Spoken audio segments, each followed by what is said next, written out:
Antes de comenzar no olvides suscribirte, darle like y comentar.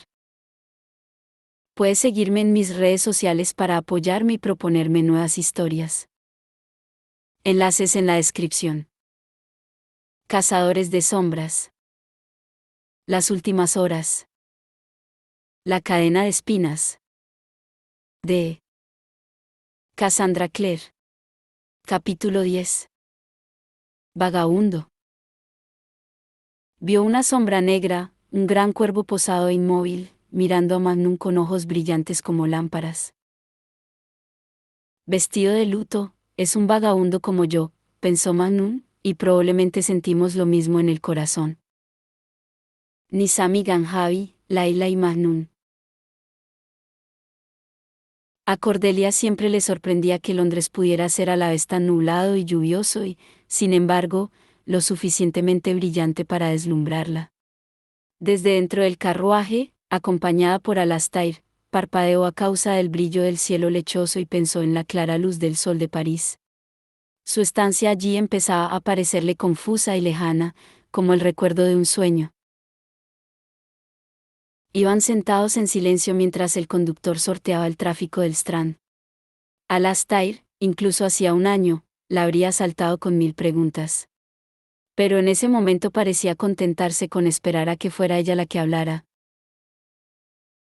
Alastair, comenzó, mientras se bamboleaban entrando en el mall, con sus hileras de fachadas blancas.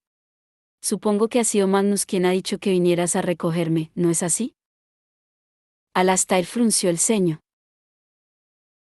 Cordelia, ponte los guantes. Hace frío. Y sí, Magnus me ha dicho que acabas de volver por un portal. Dijo que parecías exhausta tras tus viajes y que seguramente apreciarías que fuera a recuperarte. ¿Recuperarme? Repitió Cordelia. Suena como si fuera el equipaje. Y no llevo guantes. He debido de dejármelos en el hotel. Con un suspiro exagerado, Alastair se sacó los suyos y empezó a ponérselos a Cordelia. Eran cómicamente grandes, pero muy cálidos, sobre todo porque conservaban el calor de él. Ella movió los dedos agradecida. Me ha sorprendido, dijo Alastair. Suponía que volverías a tu casa de Curzon Street. Quizá la recuerdes. La casa en la que vivías con James Gerondale. ¿Tu marido? Cordelia miró por la ventanilla. Carruajes, ómnibus y demás estaban atascados un poco más adelante, alrededor de un gran arco de piedra, algún tipo de monumento, aunque no recordaba cuál. Arriba, el cochero iba protestando por el tráfico. Estaba preocupada por Maman, respondió Cordelia. No tendría que haberme ido con el bebé a punto de llegar. De hecho, creo que me quedaré en Cornwall Gardens al menos hasta que nazca. Tu devoción por tu familia es admirable, dijo Alastair, seco. Estoy seguro de que no tiene nada que ver con el hecho de que huyeras a París con el parabatay de tu marido. Cordelia suspiró. ¿Tenía mis motivos, Alastair? Estoy seguro de que sí, repuso él, sorprendiéndola de nuevo. Ojalá me los contases. ¿Estás enamorada de Matthew? No lo sé, respondió Cordelia. No era que no tuviera nada que decir sobre ese tema, pero de momento no le apetecía compartir sus pensamientos con Alastair. Entonces, ¿estás enamorada de James? Bueno, estamos casados. Esa no es una respuesta, replicó Alastair. La verdad es que James no me cae bien, añadió, pero Matthew tampoco. Así que ya ves, me siento dividido. Sí, debe de ser difícil para ti, contestó Cordelia, irónica. No me imagino cómo harás para superarlo. Hizo un gesto displicente, que quedó perdido por la risa de Alastair. Lo siento, dijo, pero es que esos guantes te quedan enormes. Resopló Cordelia. Respecto a James. ¿Somos el tipo de familia que conversa sobre sus relaciones íntimas? Lo interrumpió Cordelia. Quizá te apetezca hablar de Charles. No, normalmente, no. Charles parece que está recuperándose, y más allá de que sobreviva, no tengo ningún interés en lo que le suceda, respondió Alastair. De hecho, ha habido algunos momentos incómodos por preocuparme de si sobrevivía. Siempre me estaba pidiendo que le colocase las almohadas. Y ahora la de los pies, Alastair, dijo con una voz chirriante que, en verdad, no se parecía nada a la de Charles. Alastair era muy malo con las imitaciones. No me importaría tener una almohada para los pies, dijo Cordelia. Suena muy agradable. Es evidente que estás emocionalmente inestable, así que ignoraré tus divagaciones, repuso Alastair. Mira, no es necesario que me hables de tus sentimientos por James, Matthew o cualquier harén de hombres que puedas tener. Solo quería saber si estás bien. No, tú quieres saber si alguno de ellos me ha hecho algo horrible, para poder perseguirlos a gritos, replicó Cordelia, sombría. Puedo querer ambas cosas, señaló Alastair. Finalmente habían dejado atrás el tráfico y traqueteaban por Knightsbridge, pasando delante de Harrods, brillante con la decoración navideña, y por las calles repletas de puestos callejeros de castañas y tartas calientes. Sí que he estado preocupada por Maman, dijo Cordelia. La expresión de Alastair se suavizó. Maman está bien, Laila, simplemente está cansada. Duerme casi todo el rato. Cuando se despierta, se dedica a llorar a nuestro padre. Creo que es ese dolor el que la cansa, no el embarazo. Está enfadada conmigo. Cordelia no se había dado cuenta de que iba a decir tal cosa hasta que salió de su boca. ¿Por haberte ido a París? No, en absoluto. Estaba muy calmada cuando recibimos tu nota, más calmada de lo que yo esperaba, incluso. Dijo que si tu sueño te había llevado a París, le parecía bien. No recuerdo que nadie dijera eso de mí cuando me fui a París, añadió. Ser el mayor es terrible. Cordelia suspiró. No debería haberme ido, Alastair. Si no hubiera sido por ella, por Lilith, no creo que lo hubiera hecho. Pero soy una inútil. No puedo proteger a nadie. Ni siquiera puedo coger mi espada. Cortana. Él la miró, con una expresión extraña en los oscuros ojos. Cordelia sabía que tenían los mismos ojos, negros, solo un tono más claro que las pupilas, pero en los de Alastair ella veía una luz que le transformaba el rostro, suavizando su severidad. Veía que eran impresionantes. Nunca había pensado eso de sus propios ojos, suponía que la gente no los consideraba impresionantes. Laila, tengo que decirte algo. Ella se tensó. ¿El qué? No pude esconder a Cortana en casa, explicó, ni tampoco puedo llevarla conmigo, debido a unos visitantes un tanto desagradables. Estaban pasando por Hyde Park, era como una mancha verde al otro lado de la ventanilla de Cordelia. ¿Demonios? Alastair asintió. Ravene. Demonios espía. Hubiera podido ocuparme de ellos estando solo, pero con Maman, respondió. No te preocupes, añadió rápidamente al ver su expresión. Thomas me ayudó a esconderla. No te diré dónde, pero está segura. Y no he visto a otro Ravene desde que la sacamos de casa.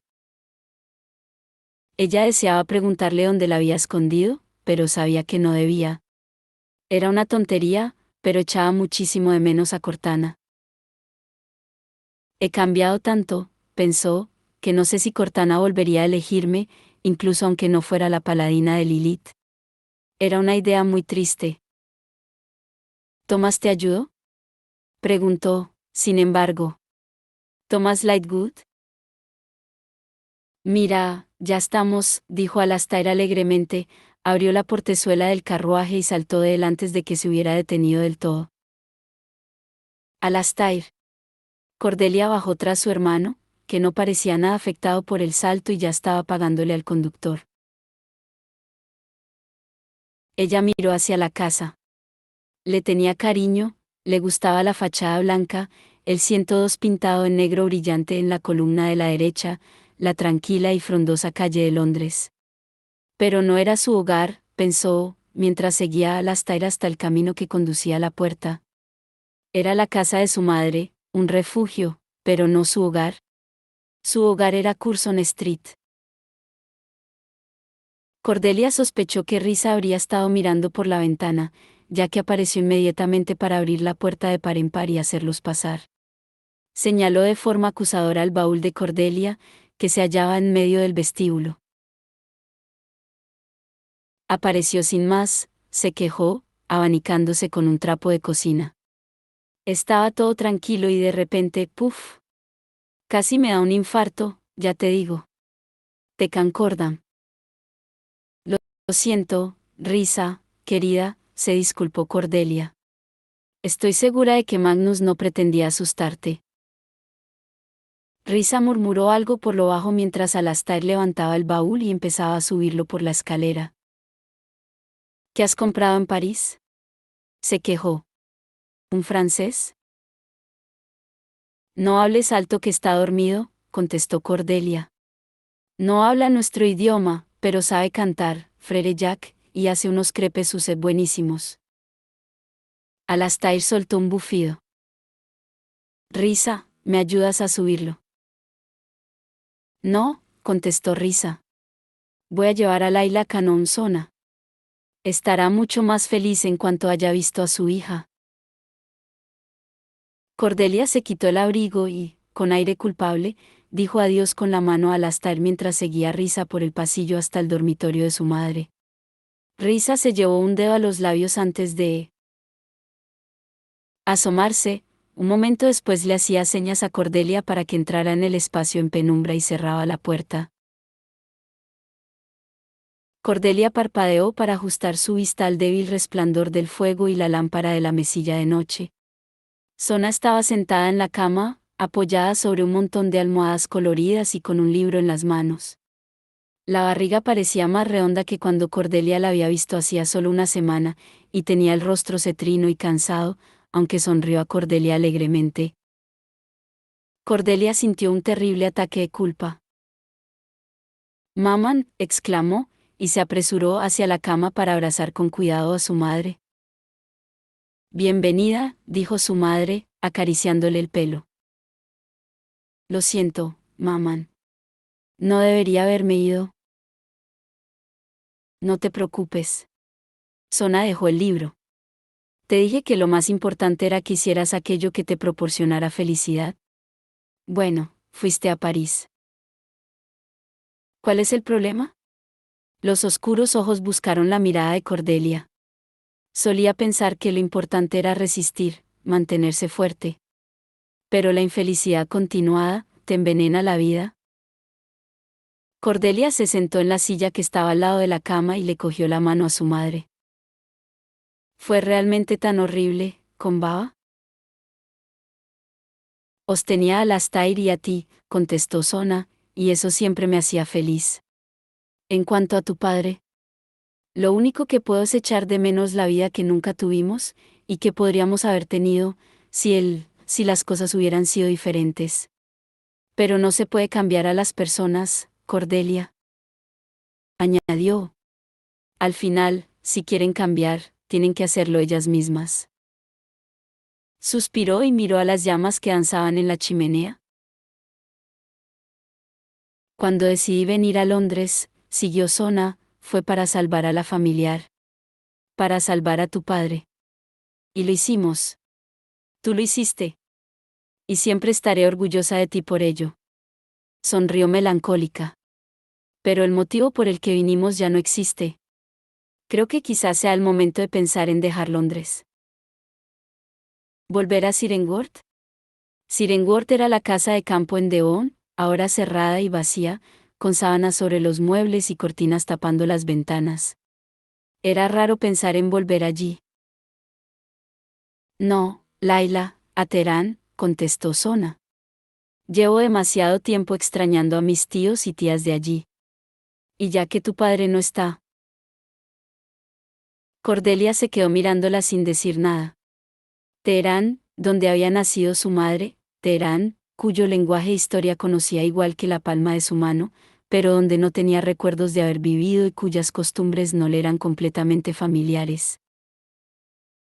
¿Teherán? Repitió Cordelia. Pero ¿es aquí donde vivimos? Estaba demasiado impresionada para hablar. Y no podemos irnos ahora. El enclave nos necesita. Ya has hecho suficiente por el enclave, repuso su madre. En Persia también puedes ser una gran cazadora de sombras, si eso es lo que deseas. Se necesitan en todas partes.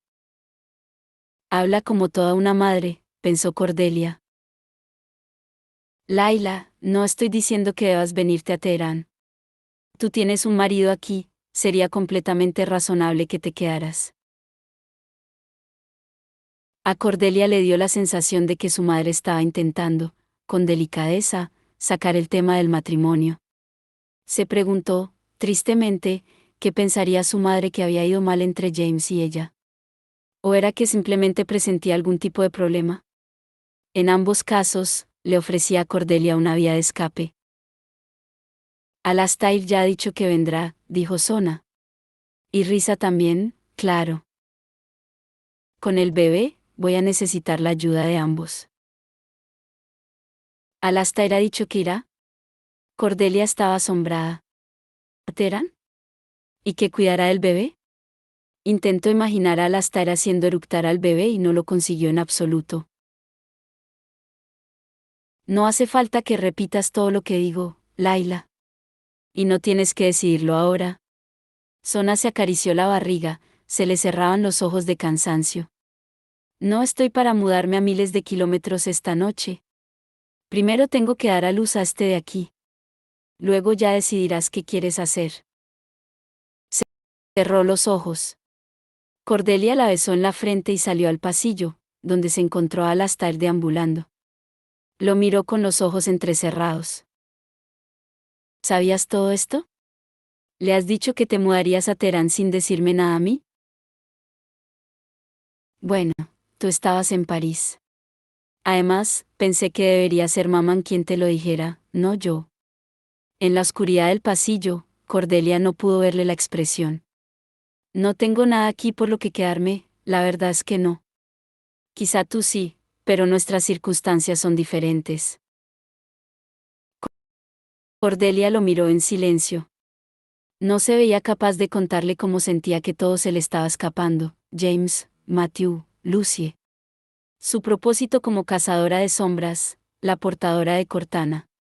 ¿Cómo serían las cosas si habiendo perdido todo eso, y también a su familia, se quedaba en Londres?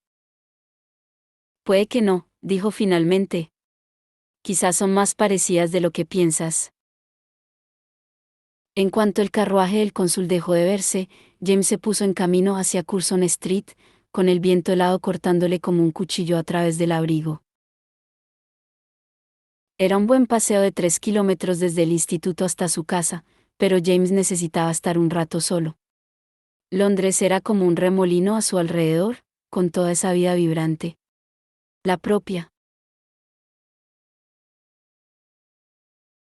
Fleet Street, con sus periodistas, procuradores y hombres de negocios, y luego, Leicester Square, donde cientos de personas hacían cola en el Teatro Alhambra para conseguir las entradas del ballet de invierno. Los turistas alzaban las copas y brindaban en los brillantes ventanales de la bracería del Hotel de l'Europe. Para cuando llegó a Piccadilly Circus, ya estaba oscureciendo, y las luces alrededor de la estatua de Eros estaban rodeadas de nubes de copos de nieve danzantes. El tráfico era tan intenso que se había detenido, una oleada de compradores navideños, provenientes de Regent Street, pasaron por su lado, cargados con paquetes envueltos en papel marrón. Un hombre de cara roja que llevaba una enorme jirafa de peluche y que había estado en Hamleys chocó contra él, pareció estar a punto de soltar alguna grosería, pero vio la expresión de James y se alejó a toda prisa. James no se había cubierto por ningún glamour, ya que las ropas de invierno le cubrían las runas. Aún así, no podía culpar al hombre por huir de él. Cuando se vio reflejado en los escaparates, vio a un joven de rostro pálido y duro que parecía acabar de recibir muy malas noticias. La casa de Curzon Street daba la sensación de llevar meses abandonada, más que días. En el vestíbulo, James dio un par de patadas al suelo para quitarse el hielo y la nieve de las botas, y el brillante papel de la pared le recordó la primera vez que había llegado con Cordelia. ¡Qué bonito!, había exclamado ella. ¿Quién lo ha elegido? Y él había sentido un momento de orgullo al decirle que había sido él. Orgullo por haber elegido algo que a ella le gustaba. Fue de una estancia a otra, encendiendo las lámparas de gas, atravesando el comedor y pasando por el estudio, donde Cordelia y él habían jugado tantas partidas de ajedrez. Por el rabillo del ojo, vio un destello de luz. Todavía con el abrigo puesto, se dirigió abajo a la cocina, donde no se esperaba en absoluto ser recibido por un grito sobrecogedor. Un instante después tenía una daga en la mano y estaba cara a cara con Effie ante la encimera de la cocina. Ella empuñaba un cucharón de madera como si fuera un gladiador, con su gris peinado pompador temblando. «¡Caramba!», exclamó, relajándose al reconocerlo. «No le esperaba de vuelta».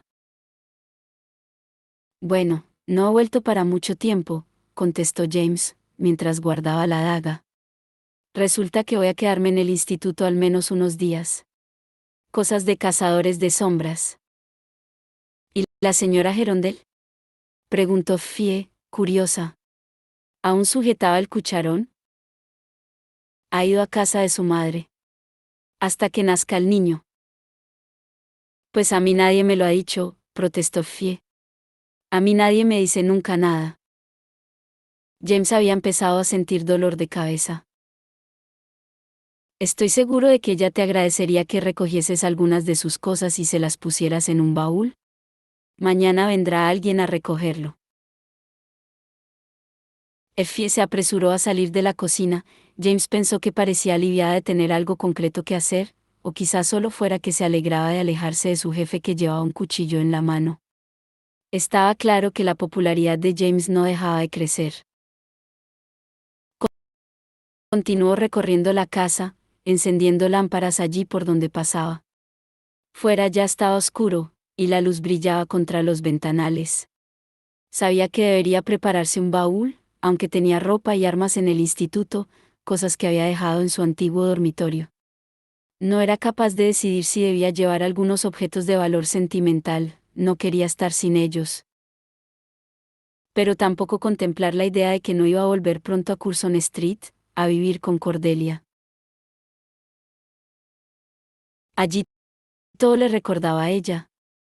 Ya se había dado cuenta, en alguna parte de su mente, pero en ese momento le parecía evidente que cada decisión que había tomado respecto a la decoración de la casa había sido con la esperanza de agradar a Cordelia, intentando adivinar qué le gustaría. El ajedrez en el estudio, las miniaturas persas, el panel grabado sobre la chimenea que incluía el escudo Carstairs. ¿Cómo había podido no darse cuenta? Desde el principio habían acordado que solo estarían casados un año. Él creía que estaba enamorado de Grace, pero en el diseño de la casa que supuestamente compartirían algún día, no había pensado en ella para nada. El trabajo del brazalete había sido sutil. Era posible que sí que se hubiera preguntado en aquel momento por qué no tenía a Grace más presente. Pero el brazalete se habría asegurado de que aquellos pensamientos se extinguieran rápidamente. Ya no podía recrear cómo habían sido sus pensamientos en aquel entonces. Era raro no haber sido consciente de sus propios sentimientos, y muy exasperante darse cuenta cuando ya era demasiado tarde. Se encontró de repente junto a la chimenea del estudio. Sobre la repisa se hallaban los trozos rotos del brazalete de plata. Effie debía de haberlos recogido del suelo, donde James los había dejado. No fue capaz de tocarlos. Seguían allí, con su gris apagado a la luz de las velas. La inscripción del interior, Loyaul Temelie, había quedado partida por la mitad. Las dos medias lunas restantes solo parecían una baratija rota, incapaz de destruir la vida de nadie. Pero había destruido la suya. Cuando pensaba en lo que había sentido por Grace, porque la realidad era que había tenido sentimientos hacia ella, físicos y antinaturales, y peor aún, lo que había creído sentir, le invadía una profunda náusea, de un modo que era a la vez violento y violador. Sus sentimientos, retorcidos, su amor, mal dirigido, su inocencia, convertida en un arma contra sí. Se le vino a la cabeza la imagen de Grace en la ciudad silenciosa. En la oscuridad, sola. Bien. Espero que se pudra ahí, pensó, con una amargura que no le cuadraba en absoluto. Una amargura que, en otras circunstancias, lo hubiera hecho sentirse avergonzado. Un brillo naranja, como una luz de candelabro, apareció de repente y se coló por la ventana abierta. Era un trozo de papel, doblado como una carta, pero ardiendo en un fuego que lo consumía rápidamente. Aterrizó con suavidad sobre el piano, donde el tapete de encaje que lo cubría prendió en un segundo. Christopher, pensó James inmediatamente. Apagó el fuego y limpió las cenizas de los bordes del papel. Cuando lo abrió, solo había 3 palabras legibles. James estaba casi seguro de que ponía puerta de casa.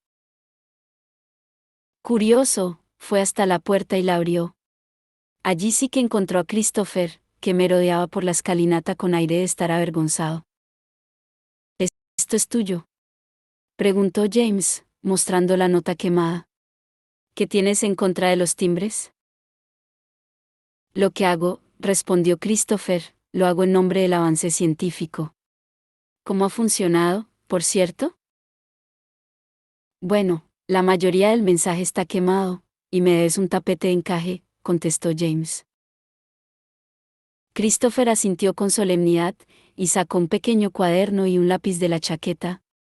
Empezó a escribir una nota.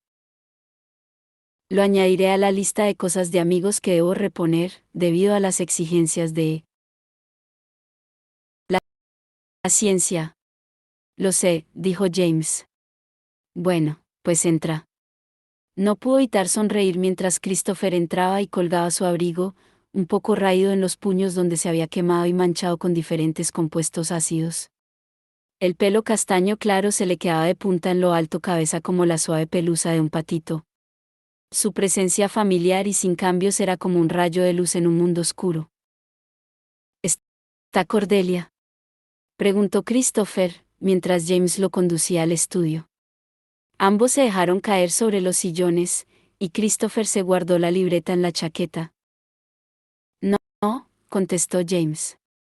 De momento va a quedarse en casa de su madre. Al menos hasta que nazca el bebé.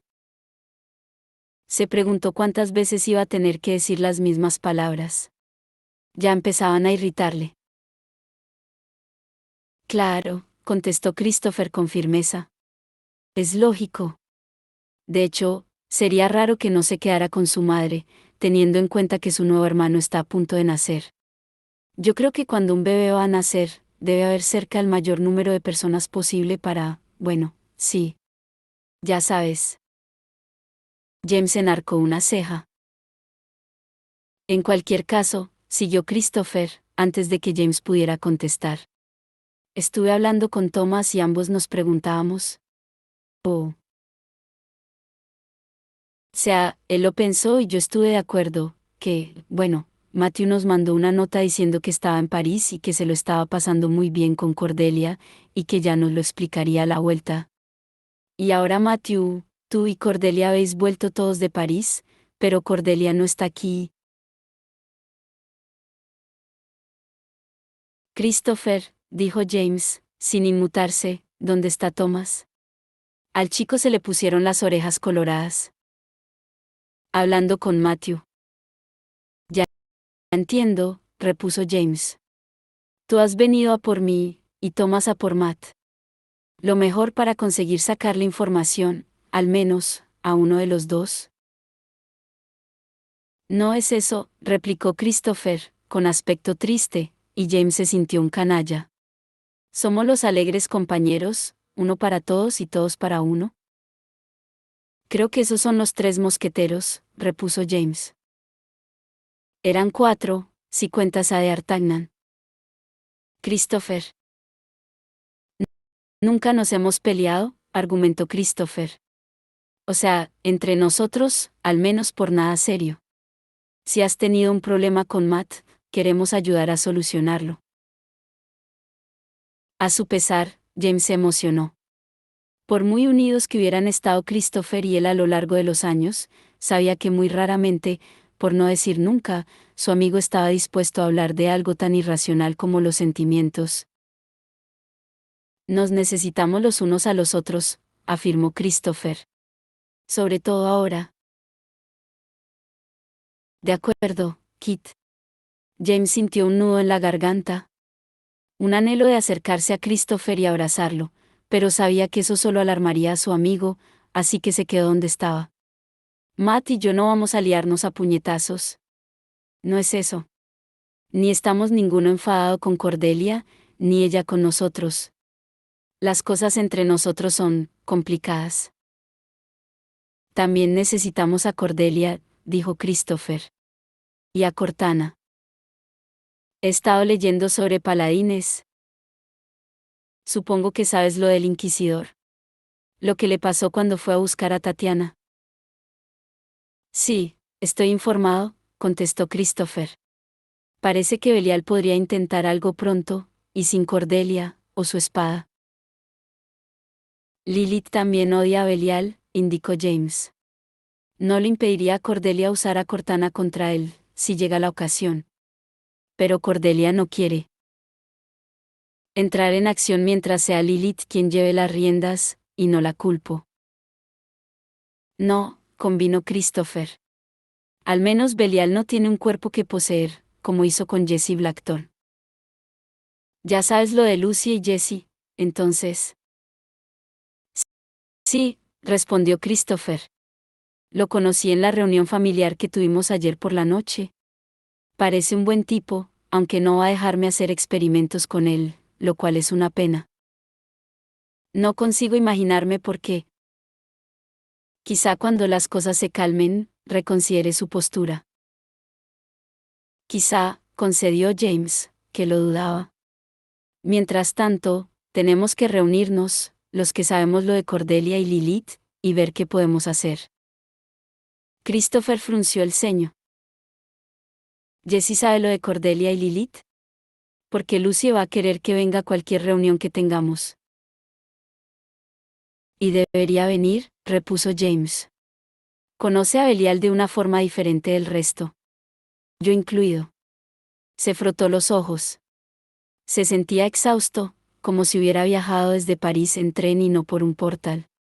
Yo se lo diré. Y yo mandaré una bandada de mis nuevos mensajes de fuego a todos los que vengan a la reunión, exclamó Christopher, emocionado. No, no. Protestó James, pero al ver a Christopher parpadear preocupado, añadió, basta con que enviemos recaderos.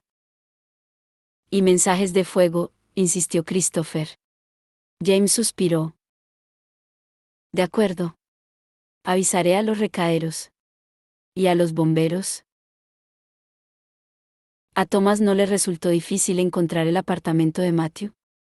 Ya había estado allí, pero incluso aunque no hubiera sido así, cualquiera que conociera a Matthew y quisiera adivinar el edificio de Marylebone que éste había elegido para vivir, habría señalado la monstruosidad barroca rosa de la esquina de Wimpole Street.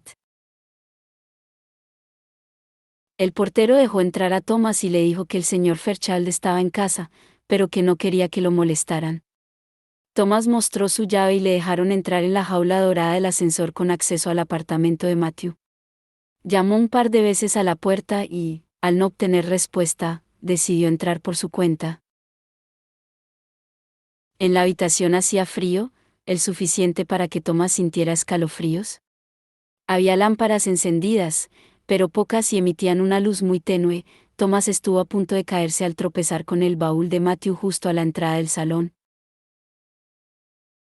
Le llevó un momento divisar a Matthew, que estaba sentado en el suelo delante de la chimenea, sin sombrero ni zapatos, con la espalda apoyada en el sofá. Tenía la mirada clavada en la rejilla fría, donde las cenizas formaban pequeños montículos de un suave gris. Matthew sostenía una botella de vino pegada al pecho. Oscar estaba tumbado junto a él, gimoteando y lamiéndole la otra mano, como si supiera que pasaba algo muy malo. Thomas cruzó la estancia, tomó un par de leños del cesto, abrió la rejilla de la chimenea y empezó a preparar un fuego. En cuanto éste empezó a crepitar, se volvió para mirar a Matthew. A la luz del fuego, pudo ver que tenía la ropa arrugada, su chaleco de terciopelo escarlata estaba desabotonado sobre una camisa que tenía lo que Thomas pensó que eran manchas de sangre, hasta que se dio cuenta de que eran salpicaduras de vino. Los ojos de Matthew estaban rojos, y el verde del iris era casi negro. Era evidente que estaba bastante borracho. Otra botella de vino, vacía, estaba encajada entre los cojines del sofá, tras él. Bueno, comenzó Thomas, tras un largo momento, ¿qué tal en París? Matthew permaneció en silencio. A mí siempre me ha gustado París, siguió Thomas, con tono de charla. Es una ciudad encantadora. En una ocasión, comí en el Auchin Kifume, una experiencia inolvidable. El mejor pato que he probado jamás. Matthew habló despacio, sin apartar la vista del fuego. No quiero hablar sobre estúpidos patos. Cerró los ojos. Pero la próxima vez que vayas, si te gusta el pato, comerlo, me refiero, debes ir a la Tour de Argent. Es aún mejor, creo. Te dan una tarjeta conmemorativa del pato en particular que acabas de devorar. Es deliciosamente mórbido. Abrió los ojos. Déjame adivinar, dijo. A Christopher le ha tocado James, y a ti te he tocado yo. Para nada, protestó Thomas. Matthew enarcó una ceja. Bueno, vale, sí. Se sentó en el suelo junto a Matthew. Lo echamos a suertes. Supongo que perdiste tú. Matthew tomó una bocanada de aire larga y profunda. ¿Has hablado con Luce? Nos ha dicho que habíais vuelto, respondió Thomas. Y puede que mencionara algo relacionado con tu bienestar, pero la idea de hablar con vosotros ha sido nuestra. Matthew echó la cabeza hacia atrás y dio un trago a la botella que tenía en la mano. Estaba medio vacía. Thomas notó el perfume avinagrado del vino. Mira, comenzó Thomas, sea lo que sientes, quiero ayudarte. Quiero entender. Pero sobre todo, tienes que conservar tu amistad con James. O arreglarla, o lo que sea necesario. Sois para Bataille, y eso es mucho más de lo que yo pueda llegar a entender. Si os perdéis el uno al otro, estaréis perdiendo algo irreemplazable. No me ruegues que te deje, recitó Matthew, con voz cansada. Tom, yo no estoy enfadado con James. Se movió para rascarle la cabeza a Oscar. Estoy enamorado de Cordelia. Desde hace tiempo.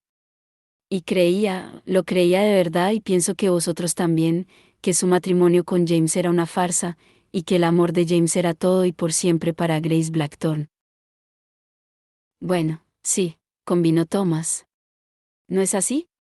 Matthew soltó una risa seca. Cordelia vino a decirme que estaba harta de todo, que ya no era capaz de fingir más, que la situación se había vuelto insoportable. Y yo pensé, dejó escapar una risa sarcástica. Pensé que quizá era nuestra oportunidad de ser felices. De ser felices todos. James estaría con Grace, como siempre había deseado, y Cordelia y yo iríamos a París, donde seríamos felices. Pero entonces James vino a París, siguió Matthew, y como siempre, por lo que parece, yo estaba equivocado en todo. Dice que no ama a Grace. Que nunca la ha amado. Ama a Cordelia y no quiere renunciar a ella. ¿Eso te dijo? Preguntó Thomas. Mantenía la voz calmada, aunque por dentro se sentía perplejo. Era desconcertante lo que la gente podía llegar a esconder, incluso a sus amigos más cercanos. ¿Cordelia sabía algo de esto? No creo, contestó Matthew. Pareció tan sorprendida como yo. Cuando James llegó, estábamos... No estoy seguro de querer saberlo, lo interrumpió Thomas. Nos besamos, dijo Matthew. Eso es todo. Pero fue como alquimia, solo que con tristeza transmutada en felicidad, en vez de plomo en oro. Thomas pensó que sabía exactamente a qué se refería Matthew, y también que no podía decírselo. Conozco bastante bien a Cordelia, dijo, como para saber que no te habría besado si no lo deseara. Lo que creo es que, si los dos la amáis, hemos decidido que respetaremos la decisión que ella tome, explicó Matthew, apagado. Por el momento, su decisión es que no quiere vernos a ninguno. Posó la botella y se miró la mano. Le temblaba notoriamente. Emoción y bebida, pensó Thomas con empatía. Él había atado en corto sus pasiones, pero Matthew nunca había sido capaz de hacer eso. Los sentimientos manaban de él como la sangre de una herida. Lo ha arruinado todo, dijo. Creía de verdad que James no la amaba. Pensaba de verdad que mi decisión era lo mejor para todos, pero lo único que he conseguido es hacerles daño a los dos. La cara de Cordelia cuando vio a James en la habitación del hotel, se estremeció. ¿Cómo puedo haberlo hecho todo tan mal? Thomas se acercó a Matthew hasta que los hombros de ambos se tocaron. Todos hacemos las cosas mal a veces, dijo, todos cometemos errores. Parece que los míos son especialmente terribles. Lo que me parece a mí es que James y tú habéis estado ocultando cosas durante bastante tiempo. Ambos. Y es de eso de lo que realmente tenéis que hablar, y dejar al margen el asunto de Cordelia. Matthew buscó con la mano la botella de vino, pero Oscar lloriqueó, así que Matthew retiró la mano. Cuando tienes un secreto es difícil saber, si lo cuentas te sentirás mejor. ¿O solo más herido? ¿No es egoísta contarlo solo para aliviar tu conciencia? Thomas estaba a punto de decir que no, no, por supuesto que no, pero dudó. Después de todo, él mismo tenía un secreto que no le había contado a Matthew, ni a James ni a Christopher. Si se lo contaba a Matthew y así se desahogaba, ¿las cosas mejorarían? ¿O Matthew pensaría en el dolor que Alastair le había causado y había causado a sus amigos, y creería que a Thomas eso le daba igual? Entonces, ¿cómo iba a decirle a Matthew que contara la verdad, si él mismo no iba a hacerlo? Matt, dijo. Quiero contarte algo. Matthew lo miró. Y Oscar también, con igual curiosidad. Sí. No me gustan las chicas, confesó Thomas. O sea, sí que me gustan. Son encantadoras, y Cordelia, Lucy y Anna son unas amigas excelentes. Thomas, lo interrumpió Matthew. Me atraen los hombres, aclaró Thomas. Pero no como a ti. Solo los hombres. Matthew sonrió ante confesión. Me lo suponía, afirmó. No estaba seguro. Me lo podías haber dicho antes, Tom. ¿Por qué iba a importarme? No es que estuviera aquí sentado esperando a que escribieras un manual titulado Cómo seducir a las mujeres. Porque, respondió Thomas, bastante triste, el único que me, tomó aire. Estoy enamorado de Alastair. Alastair Carstairs. Oscar gruñó. Parecía que no le gustaba la palabra, Alastair. Matthew cerró los ojos. Tú, dudó, y Thomas vio que Matthew estaba intentando pensar con cordura a través de la espesa niebla del alcohol, esforzándose por no reaccionar de forma impulsiva. No puedo juzgarte, dijo al fin. El ángel sabe que he cometido muchos errores y dañado a mucha gente. No creo estar capacitado para juzgar a nadie. Ni a Alastair. Pero, ¿sabe el de tus sentimientos? Sí, contestó Thomas. ¿Y ha sido respetuoso contigo al respecto? Matthew abrió los ojos. Estáis. Él no quiere estar conmigo, explicó Thomas, con tranquilidad, pero no por rechazo. ¿Cree que sería malo para mí? Me parece que, en cierta manera, piensa que no merece ser feliz. O quizás sea que es infeliz y cree que es algo contagioso. Entiendo eso, dijo Matthew, un poco admirado. Cuánto amor se habrá negado la gente a lo largo de los años por pensar que no lo merecían. Como si el desperdicio del amor no fuera la tragedia más grande. Sus ojos eran de un verde muy oscuro cuando miró a Thomas. ¿Lo amas? Más que a nada, contestó Thomas. Pero es todo, muy complicado. Matthew dejó escapar una risita. Thomas se acercó más a él y Matthew apoyó la cabeza en su hombro. Lo resolveremos, dijo. Todos nuestros problemas. Seguimos siendo los alegres compañeros. Eso es cierto, afirmó Matthew. Tras un largo silencio, añadió, probablemente tenga que dejar de beber tanto. Thomas asintió, mirando al fuego.